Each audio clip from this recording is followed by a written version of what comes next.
and welcome back to the Thriving Stylist podcast. I'm your host, Britt Seva. Happy New Year to you if you're listening to this episode in real time. So excited to welcome you into a beautiful, gorgeous, and deeply successful 2024.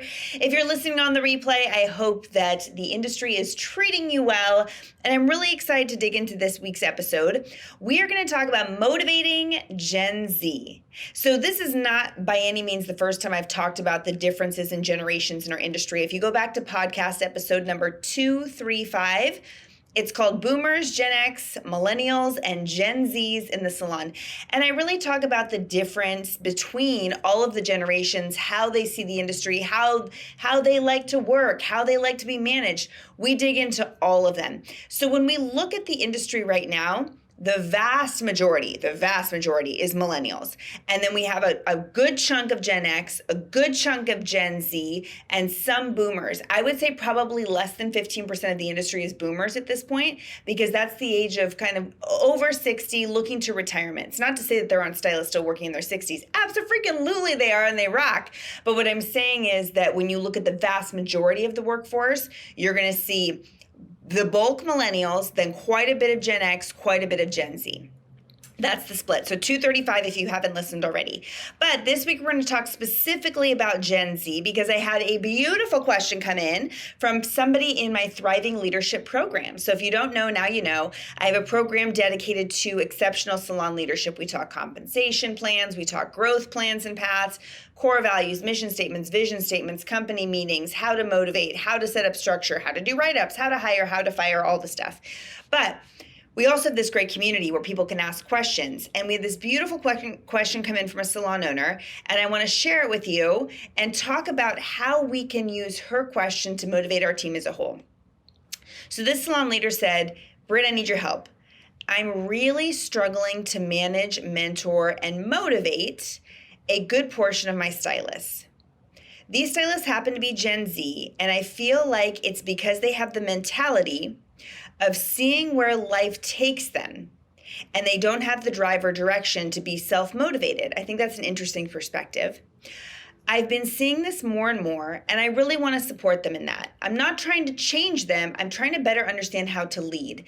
And much love and deep props to this salon owner. And when you're in Thriving Leadership, you do adapt this mindset of, okay, it's not my job to change anybody. It's not even really my job to manage anybody. It's my job to lead them.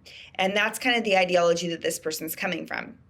This leader says, my leadership and coaching has always been based on that end, goal, vision, style of management, meaning you have a team and the goal is to get them to the finish line, right? Which is pretty typical. It's how most of us were led in our early working years. If you're such as myself, you know what's hilarious? Just a quick sidebar.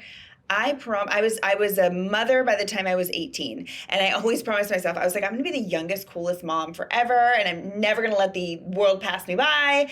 And now as I sit here and record this podcast, like talking about my generation and older generations, and I'm talking about the younger generation, it's making me realize like I'm that out of touch, late 30s something person that I always didn't want to be. So here I am accepting and loving myself for who I am. And now I'm going to talk about younger generations and older generations and all the stuff. So if you're of my generation, or if you're a Gen X or a boomer, you know that for us, it was like, do as you're told, work really hard. If you work hard enough, one day the glory will come. Yeah, Gen Z doesn't believe any of that. So there's literally no point in trying to convince them of it because it's like not of their belief system. Have you ever met anybody and tried to convince them that their beliefs are wrong, like on a spiritual level? Good luck to you. Like once somebody has made up their mind about the way something is, it is incredibly challenging to change them, especially when you're talking about an entire generation. And I want to remind everybody, when you look at any of us, whether you are Gen Z, Millennial, Gen X, Boomer, whatever, when you look up to the generations that came before us, they all thought we were morons. Like they all thought that we were totally out of touch. Like imagine if you had a child in the 70s, like watching your kid go through like the free love movement and all that kind of stuff. They thought their children were insane. And so now as we're looking at Gen Z and we're like casting all these judgments on them, we're becoming that old, out of touch generation. Like, it doesn't make us look wiser or smarter or more elevated or more educated. It makes us look more out of touch. And what I need you to understand is, like, there will always be generational differences. Why does Gen Z get such a bad rep? Does anybody know? It's because it's the first time we've been able to psychoanalyze a generation on social media. Literally the first time. Because for me, I'm of the millennial generation. Social media didn't exist until I was into my 20s. Like, and Gen Z goes up to 26. So by the time social media came around, I was already on like the tail end of that. So my generation wasn't being psychoanalyzed. Gen Z has only ever been under a microscope. So we obsess over who they are and how they act and what they should do and what they shouldn't do. And I can't believe this. We have never psychoanalyzed the shifts and changes in a generation the way we're doing with Gen Z in real time. So step one, I haven't even gotten into content yet, by the way. Step one with what I'm about to share is that you need to understand the goal is not to change Gen Z. Just like it was not the goal of the generations before you to change you. You came hardwired as you are, just like Gen Z does. The goal is for you to adapt. That is the only choice you have. And this podcast episode is going to be about adaptation. And I just want to shout out this salon leader because clearly what she's saying is she's not trying to shift these stylists back to her way of thinking. She's simply trying to adapt and get to a place where she can lead them with confidence. And I can super respect that. So let's talk about what is Gen Z, what's not Gen Z, and then let's dig into how to motivate. So Gen Z technically is going to be anybody born between the years of 1997 and 2012. So a Gen Z right now at the time of this recording would be between the ages of 11 and 26. Okay. Then there's millennials. Millennials are anybody born between 1981 and 1996. At the time of this recording, it's anybody between the ages of 27 and 42. Then there's Gen X. Gen X is anybody born between 1965 and 1980. So these people are aged 43 to 58. And then above that generation in our workforce would be considered the boomers, like of the baby boomer generation. So what's fascinating is when you look at these generations, often we say, Gen Z is the lazy generation. That is by far and away their reputation, which I fully don't believe in. And I don't believe in it for a couple reasons. One, I don't know if you know this, here at my business is called Flourish Salon Business Development, even though you probably know of it as Thrivers. But here at FSBD, we have 16 employees. I think 4 of them are probably Gen Z right now. Some of the hardest working people you'll ever meet. Like, when people are like, Gen Z is so lazy, I'm like, are you just hiring lazy people? Because I know lazy millennials. I know lazy Gen Xers. Like, you have lazy friends. I have lazy friends. I have lazy family members. But what are we talking about? It has nothing to do with the generation that they're from. Like, some people are just lazy. So yeah, that exists. But I look at like the employees that I have that are Gen Z. My daughter's a Gen Z. Man, they are some of the hardest working young people I have ever met. So part of me is like, are you just buying into the stereotype? Are you just hiring the wrong people? This is one of those episodes where you're going to have to look internally a little bit. This was interesting. This was from a study out of Deloitte. Millennials tend to be somewhat engaged in their careers. By statistic, 41% say they are focused and dedicated to whatever career they have. 41% of millennials. Versus 49% of Gen Z describe themselves as engaged and motivated in their careers. That's a 10% more engagement. Would you like it if your revenue increased by 10%? I would. 10% is huge, okay? So knowing that maybe Gen Z is actually a little more motivated than millennials should be something that gets you a little bit excited. Now, also, there was some other interesting data coming out of this survey. They surveyed Gen Zs to find out what their career goals were. This is the kind of stuff I geek out over because when you hear what somebody's career goals are, it helps you to understand like their psyche and where they're at. This might surprise you. They didn't say YouTuber, which is another common stereotype of Gen Z, like, oh, they all want to be internet famous. No, they don't. And we're going to talk about what they actually do want. But Gen Zers surveyed said their top career choices were, number 1, a business person, like an entrepreneur. Gen Z is the entrepreneurial generation. There's no doubt about it. I have been reporting widely for over 2 years that the trades are seeing a huge surge. I've reported twice in 2023 that the amount of new businesses started in the last 5 years has like doubled and tripled. Like entrepreneurship is trendy. So when Gen Z says, I want to be a business owner, I want to be an entrepreneur, that shouldn't surprise you. That means they're a perfect candidate to be a stylist. Now, do they know yet how hard it's going to be? No, but that's your job as a leader to coach and guide them through. Now we're going to get into that. Number one, business person, entrepreneur. Number two, guess what it was? Doctor. Followed by engineer. Fourth, artist. I thought that was so fascinating. Why doctor and engineer? I want you to remember that because we're going to come back around to it in a second. And artist didn't actually surprise me either, because artist and business person to me almost are like flip sides of the same coin, where it's about creativity and showing who you are as an individual, like individual self-work. Like I really like that they are choosing to follow their hearts versus following their parents' game plan for them, if that makes sense. That's kind of where Gen Z is at. So let's look at what Gen Z prioritizes and the way they come hardwired so that we can get into how to motivate them. First thing you should know, Gen Z is incredibly tech savvy. They were born with iPads in their hands. You know what I'm saying? Like my daughter's a Gen Z. She got an iPod. We had it engraved and it said on the back, happy 9th birthday. So when she was 9, she got it for her first iPod. But if you don't know, now you know. iPods in the mid-2000s were like iPhones without cell phone service. So she was able to text message us, like it had Wi-Fi capabilities, listen to music, download things, like basically like a cell phone without cell service is what she got when she was 9. We were the holdouts for that. Like we as a family really held off on technology as long as we could. When she got hers, everyone was like, oh my gosh, finally. Like 9 was late.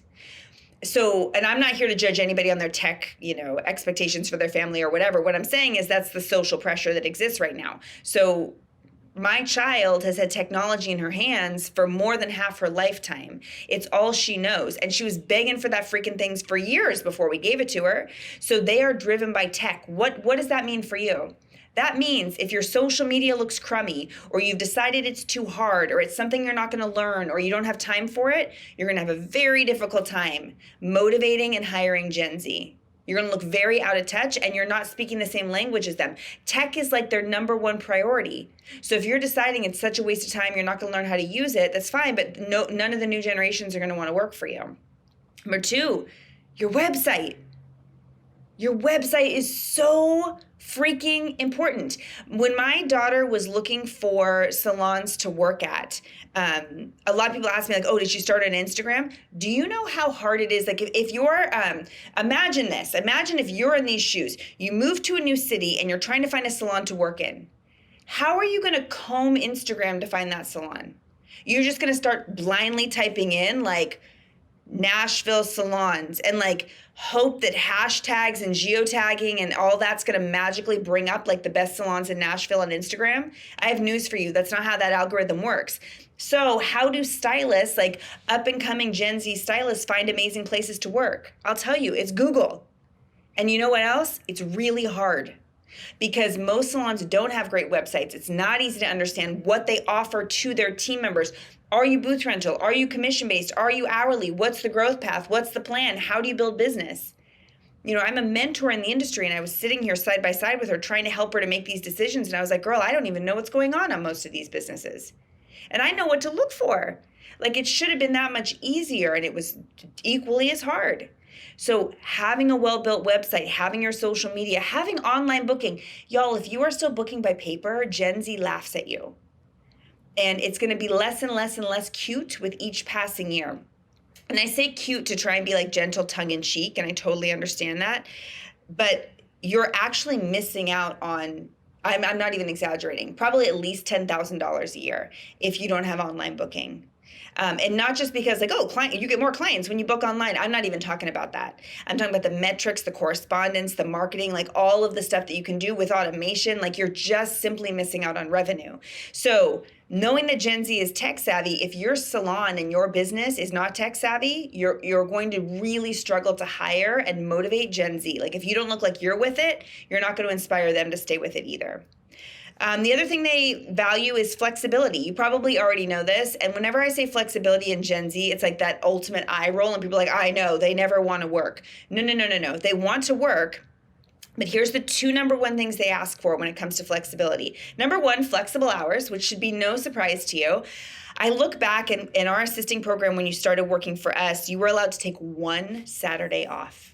Your first year working, one Saturday. I look back now and it's like, wow, like that, a policy like that to me would never fly today. But this was 15 years ago, maybe even more than that, maybe 17 years ago. And that was pretty standard. Like the fact that we gave one Saturday off, it was like, okay, like that was very acceptable. And then I think it was like 5 additional days off. I mean, it was like nothing, no time. That is, I mean, even as I say it, like I feel guilty that I implemented that. I didn't implement it. I ran that policy that had been set into place for such a long time. Because based on today's standards, the quality of life with something like that is just dismal. And now that was not the expectation all of our stylists were expected to uphold, but for an assistant in their first year working, that's what it looked like. To me, that is unacceptable today. The quality of life is just too important for people now. We've come to realize that as it turns out, this industry is not one where the harder you work and the more dues you pay, the more money you make. Some people are 20 years into this industry still trying to pay their dues. That's bonkers. We're past paying our dues at that point. That's just a broken system and model, okay? So flexible hours that allows them to live their life. And then I thought this was interesting. Number 2 is working from different locations. So I have a story about this, and I'll keep this one brief. I'm probably going to elaborate on a different episode. So there's a service provider I see. I won't say what service I get with them because I don't want to out them in case anybody that they work with listens to this. A service provider I see, this person is paid on commission, 50% split, which is not bad. And I actually happened to see her yesterday. And she told me, hey, I have started taking clients at this other location if you ever want to come check me out there. And so, I'm asking all the questions like, why? Why did you go to another location? Tell me everything. And she was like, I'm frustrated that I can never make more than a 50% split, which I will do a full podcast episode on how to pay your stylist more than a 50% split. That'll come. But I can't make more than a 50% split. So essentially there's no growth path or plan for her. And she said, and the schedule is super rigid. It's extremely structured, and I wanted a place where I could grow with flexibility. So this stylist now that's actually not a hairstylist. I said stylist, but I openly say I don't have my hair done anywhere. My daughter and I do it in my bathroom. So this is not a stylist. But this person now has 2 locations they work out of, and the second location is like undercover. So basically they're lying to their boss because they want to build business the way they want to.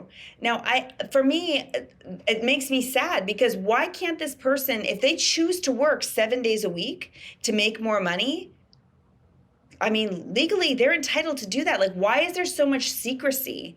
Why does it have to be like that? And then there's some of you as owners are like, oh my gosh, it's because, they're going to siphon the business off of you. Business cannot be stolen. You should know and understand that. And here's the proof. I will not be going to this service provider's new location. Much as I would love to support them, I go to the location I go to because I like it. And, we can unpack all of that, and I'll probably do a full unpack on another episode. But, it's sad that this person now has to lie to their owner and live this double secret life because the owner is going to flip out and lose their mind if they're working at another job. Do you know how many people in the United States work more than one job? But in our industry, it's has to be top secret. It's so strange. It doesn't have to be that way. And if we can be more open-minded and realize there's more than enough to go around, if you have built a beautiful salon, no one's going to steal your clients, no one's going to steal your staff. If you're insecure about sustaining clients and stylists at your salon, it's generally a leadership issue. And so really looking at what can I do to beef myself up as a leader is where I would start. Number 3, Gen Z is used to instant gratification. It's simply the world they live in, okay? They're used to Amazon Prime. You can download a song. Remember, does anybody remember, again, I'm going to age myself. I remember knowing when an artist that I was dropping a new CD, and they would run promotions about the CD on MTV for weeks leading up to it. And then we'd all go down to Tower Records and buy the CD. There was all this anticipation. Well, now an artist drops a new album and you have it on Spotify in 2.5 seconds. They're living in this instant gratification world. You don't have to like it. You just have to understand that's all they know. They don't remember going to Tower Records. They don't remember waiting weeks and weeks and weeks to get a CD or an album. That doesn't exist for, or cassette tape, if you will. It doesn't exist for them. It doesn't compute. I remember when I told my daughter that if I had to call home, I had to find a payphone to use. The amount of questions she had about how the payphone, how I would find one, how much time it took, it blew her mind. They just don't understand. So when I say instant gratification, I mean they want to promote quickly and they want to know how. They want to have reviews monthly. So I've been coaching to quarterly conversations. In my company, we're shifting to monthly conversations. Okay? Income growth, it needs to happen fast. There needs to be a clear-cut path and plan, and they need to know they're in the driver's seat on that. Next, Gen Z prioritizes autonomy. So the ability to, and let me share with you the definition. The ability to make your own decisions without being controlled by anyone else. So super strict rules, micromanagement, things like control of the schedule, it doesn't feed into that autonomy that they're craving.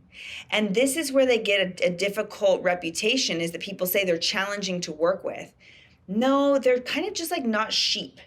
Like they don't just listen to orders and do them. They have their own ideas and they want to say like, I want to work. This is what works for me.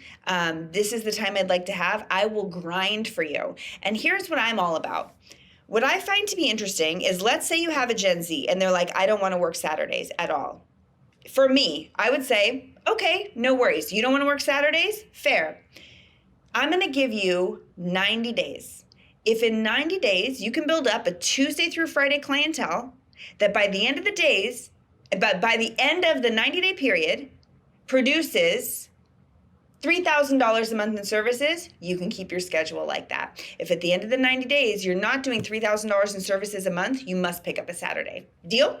And I would make a deal with that person. And the thing about Gen Z is they're very motivated that way. If I give them the opportunity to meet a goal within 90 days, and if they do it, they get to be in the driver's seat on that success, the outcome, all of it, they're likely to do it. Gen Z is very motivated in that way. They like working towards a goal. The problem is we as an industry are not that great at setting goals. We're like, well, the goal is to build a clientele. Go for it.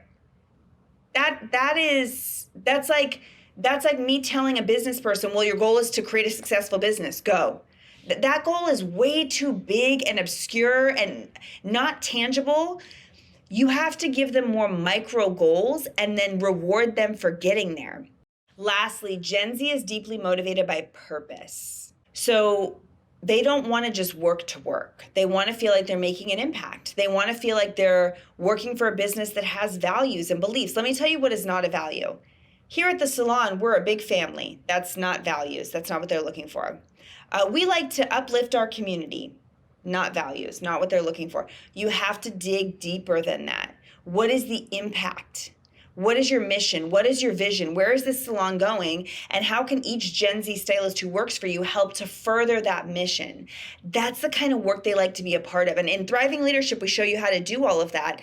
But it's really important that they're not just working to work, they're working towards something. So let's talk about that motivation and getting them working towards something. So I believe that motivating Gen Z is centered around purpose and meaning, personal growth, and work-life balance. So with purpose and meaning, I'm a huge proponent of the growth path and plan for stylists.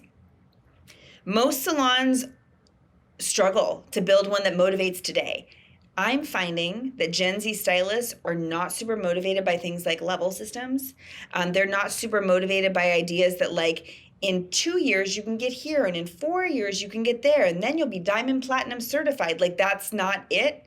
So a truly motivational growth path that shows them when this happens, this will be the outcome. You can do this as fast or as slow as you want to. The other thing we have to be able to check at the door is the ego. And this is very hard. So a lot of stylists who are like millennials or Gen Xers feel a little threatened by Gen Z, and I totally understand. Here's what you have to understand. If you're a millennial or a Gen Xer or a boomer who's become complacent or comfortable or kind of set in your ways, let's just say, I'm set in my ways to a degree. The longer we stay set in our ways, the more likely it is Gen Z is going to out-earn us, outperform us, and outdo us. You cannot be upset if a Gen Z stylist is charging $10 more than you are. If you're using a truly like factored pricing system like I coach to, if you're doing it based on the data and the data says somebody who joined the industry 20 years after you should be making more, then they should be making more. But our ego won't let us do that. You need to check that at the door. Okay, so that has to be part of the growth path. Like, some people are going to pass other people by. Oh, well. Supporting something bigger than themselves is another thing that goes back to that purpose in meeting. So again, like, what does your salon business stand for? We stand to build up stylists. Okay, what does that mean and how do you do it? We provide them education. What kind of education? Well, it changes year to year. Nope. It just has to be more structured than that. It can't be this obscure concept. It has to be concrete if we're going to motivate these stylists around it. Also, with purpose and meaning, individual contributions matter. So I remember at our salon, oh my gosh, we loved like all of our stylists and all of our assistants deeply. There was no doubt. Our reception team, like there was love in that building. There's no doubt about it. But there was this kind of like cogs in the machine factor too. I'm not going to lie. And with cogs in the machine, it was a little bit more like we are a team, we need each other. And that was beautiful in a lot of ways. But there wasn't a ton of opportunity for individual contribution growth. For example, if I was to have a salon today, I would tell an assistant on their first day working with me, so glad you're here. We have several promotional paths. One of the promotional paths is social media management path. We have a path for you to become a departmental trainer. We have a path for you to become a senior mentor educational stylist. We have a salon managerial path for you, like allowing them to find those skill sets that they are the strongest in and then really develop those into something that they own and feel like they're making an impact. That's huge. If somebody just clocks in for the day and then is told to like shampoo some heads and sweep some floors and clean up and make sure you support the stylist, that doesn't feel like meaningful work. And I know that if you're a millennial or a Gen X, we say, well, they got to start somewhere. They're not going to accept the same journey we accepted. Please, please, please, if you've not already done so, go back and listen to podcast episode number 235 and you'll understand why. We can't give them the same experience that we had and expect the same result. It's unreasonable. So we have to modify so that it makes sense for where this generation sees themselves going. Number 2, motivator, is going to be personal growth. This is something that I actually did figure out quite early on in my managerial career. I started doing this when I was probably 26 or 27 years old. So it's been a hot minute for me, over a decade. What I came to realize is that not everybody is motivated by making more money. And I think our industry in salon management and leadership, like when we have all these systems where it's like make more money, get more referrals, get more pre-books, sell more retail, that is not motivating to a lot of people. What is motivating to a lot of people is moving out of their parents' house for the first time, flying first class to Australia, paying for their dream wedding themselves, buying their first home. Those are the kind of things, buying the first car that you ever bought yourself. Those kind of things are motivating. So whenever I led my salon team, I never said, let's get you to make your next jump. Let's get you to make another $500. It was like, let's get you that Range Rover payment. What does that look like? You went to the dealership? Okay, they said $600 a month. Let's plan that out. How are we going to make that happen? Because I want you driving up in that range in the next 6 months, right? That was motivating. And I could get my stylists excited about that because that's something that matters to them. Whether I think that a Range Rover is a good investment or not, it's irrelevant. It doesn't matter what I want. It matters what they want. And if you can motivate your stylist towards the goals that matter to them, everybody's going to win. Remember that money is simply a tool. It shouldn't be the final destination. So creating personal growth paths and plans and showing how you and your salon can help them to get there and then actually following through on that, hugely beneficial. Last is going to be motivating them with work-life balance. I'm a huge fan of this. I think that sliding schedules should be able to be earned in our industry. My daughter, for example, she's in her first few months in the industry. She's only ever worked Monday through Friday. Now, heading into the new year, she's shifting to a Tuesday through Saturday schedule, which is fine. She feels fine about it. And then in another 6 months, her schedule will probably change again. And she's never once complained. She's totally happy with it. But what she is able to have is lots of work-life balance. If she needs to leave early to pick up her boyfriend from the airport, they're fine with that. They find coverage. They make it work. At my company, if you want to take 3 days off because you want to go on a last-minute vacation, we make it work. You got to make it work. And I know a lot of you were like, yeah, but with a clientele, you can't make it work. When you coach to business the way I mentor to, you and your team should not be booked out weeks and weeks and weeks and weeks. That's the 1996 way of running your clientele, and it keeps you trapped, and it keeps you cheap. It keeps you broke. So When you've adapted to a more modern way of running a salon business, you don't have to worry about those same kind of things. You can have that freedom and flexibility. And like I gave the example of, if I have somebody who, and this is how it works in my company today, I do not micromanage anybody's hours. I do not micromanage anybody's comings and goings. I micromanage everybody's KPIs. If you are not achieving your benchmarks, I cannot keep you here. And that's how you should be leading your team as well. If they cannot stick to their growth path and plan, unfortunately, there's no longer a place for them. But here's the rub. Most salon leaders are too afraid to make those decisions, not organized enough to roll out the growth plan and path, and then they blame the generation for being difficult to manage. They're not difficult to manage. They expect to be led. And this is kind of that call to leadership. How are you going to recognize and reward your team? What kind of schedule can you offer to them? What kind of growth plan can you create? What I want you to know about Gen Z is they're actually highly motivated, but they're not motivated in the same way that we were when we joined the industry, if you're anything like myself. And I encourage you to walk into this beautiful new year with the ideology of learning and growing and staying curious, asking your Gen Zs, why are they here? Why did you get into the industry? What were you looking to make happen? And thinking about, if you were a young person looking to work at a great salon now, what would you want to see from your salon? And are you currently offering those things? This is the invitation to get curious. I think Gen Z will likely be the hardest working, most successful generation we have ever seen hit the industry. I'm very excited to see them grow and expand, and I really want you to be a part of that. Any questions that have spurred from this episode, I'd love for you to leave a rating and review. Share this on Instagram stories, tag me in, let me know what is cooking in your world. And as I always like to say, so much love, happy business building. I'll see you on the next one.